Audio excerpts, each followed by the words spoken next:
ప్రస్తుతం మీరు చూసినటువంటి ఈ దృశ్యమైనటువంటి మంగళగిరిలోని ఒక ప్రముఖ హోటల్ వెనక వైపు గ్యాస్ కొరత కారణంగా దశాబ్దాల కాలం తర్వాత తిరిగి కట్టెలు పొయ్యితోనే వంటలు తయారు చేస్తున్నటువంటి పరిస్థితి. అవును, ఎక్కడో పశ్చిమాసియాలో నెలకొన్నటువంటి యుద్ధ వాతావరణం, ఉద్రిక్త పరిస్థితుల కారణంగా గల్ఫ్ దేశాల నుంచి మనకు రావాల్సినటువంటి గ్యాస్ సరఫరా కొంత జాప్యం జరగటం వలన దేశవ్యాప్తంగా మరి ముఖ్యంగా కమర్షియల్ గ్యాస్ సిలిండర్ల డెలివరీలో మాత్రం తీవ్ర జాప్యం జరుగుతూ ఉంది.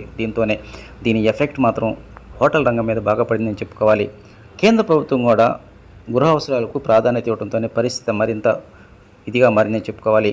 ఇక మంగళగిరి ప్రాంతంలో వాస్తవానికి ఈ సమస్య అనేటువంటి దేశవ్యాప్తంగా ఉన్నప్పటికీ రాజధాని కేంద్రంగా ఉన్నటువంటి మంగళగిరి ప్రాంతంలో మాత్రం గత 4-5 రోజుల నుంచి పరిస్థితి తీవ్రంగా ఉందని చెప్పుకోవాలి.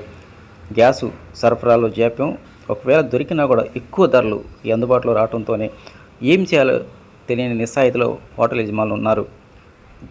ఉన్నటువంటి కొద్దిపాటి కస్టమర్లను కాపాడుకోవడానికి గత్యంతరం లేక ఎంతో కాలం తర్వాత తిరిగి కట్టెల పొయ్యితోనే వంటలు తయారు చేస్తున్నటువంటి పరిస్థితి ఏర్పడింది. మంగళగిరి ప్రాంతంలో ఇప్పటికే ఈ గ్యాస్ కొరత కారణంగా చిన్న చితక టిఫిన్ సెంటర్లు మూతపడ్డాయి. ఉన్నటువంటి కొన్ని హోటల్స్లో కూడా 30 రూపాయలు ఉన్నటువంటి ఇడ్లీని 40 రూపాయలు, 45 రూపాయలు, 50 రూపాయల వరకు పెంచడం జరిగిందంటున్నారు వినియోగదారులు. అదేవిధంగా ఇక పెద్ద హోటల్ సంగతి, తమ దగ్గర ఉన్నటువంటి కొద్దిపాటి గ్యాస్ను వినియోగించుకుంటూనే ఎక్కువ సమయం పట్టేటువంటి వంటకాలను మెనూ నుంచి తొలగించారు. అదే సమయంలో ఈ కట్టెల పొయ్యితో మాత్రం కాలం గడుపుతూ వినియోగదారులకి వారికి కావాల్సినటువంటి ఆహార పదార్థాలు అందిస్తూ ఉన్నారు.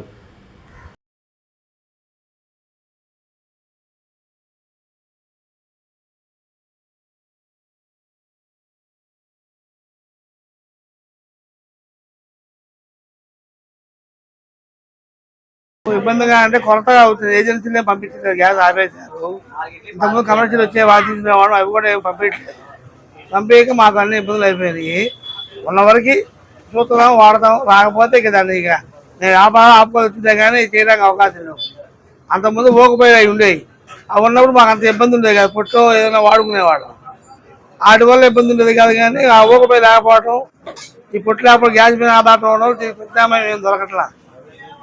ఇప్పుడు రెడీమేడ్ చేసుకోమంటే పొయ్యిలు గీలు మనకి లేవు. ఉన్నంత వరకు వాడుకోవడం, తర్వాత బంద్ చేయడం. ఇక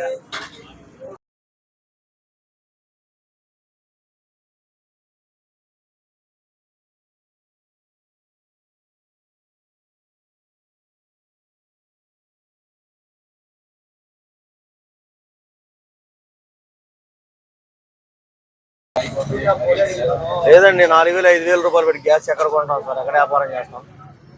మామూలుగానే అన్ని రేట్లు పెరిగినాయి. పుట్నాలు పెరిగినాయి, మినపగులు పెరిగినాయి, ఆయిల్ పెరిగింది. ఆయిల్ 2100 ఉన్న ఆయిల్ తప్ప 2,500 అంటండి ఇవాళ వెళ్తే. ప్యాకెట్కి కూడా 30 రూపాయలు పెరిగింది ఒక ప్యాకెట్కి వచ్చి. ఏం వ్యాపారం చేస్తాం సార్? కుర్రలు 15 మంది బతుకుతున్నాం, ఏం చేయాలో అర్థం కావట్లేదు సార్. అంతకుముందు 1,500, 1,600 ఉన్న బండ ఈ రోజున 3,200 కొన్నాం సార్ రాత్రి. ఈ రోజు వరకు ఉంది, రేపటి నుంచి ఏం చేయాలో తెలియదు సార్. అడిగితే 4,000 అన్నారు, 5,000 అంటారు. చాలా హోటల్స్ అన్ని క్లోజ్ అయిపోయినాయి. మెయిన్ హోటల్స్ 10 హోటల్స్ ఉన్నాయి అంతేనండి మంగళగిరి.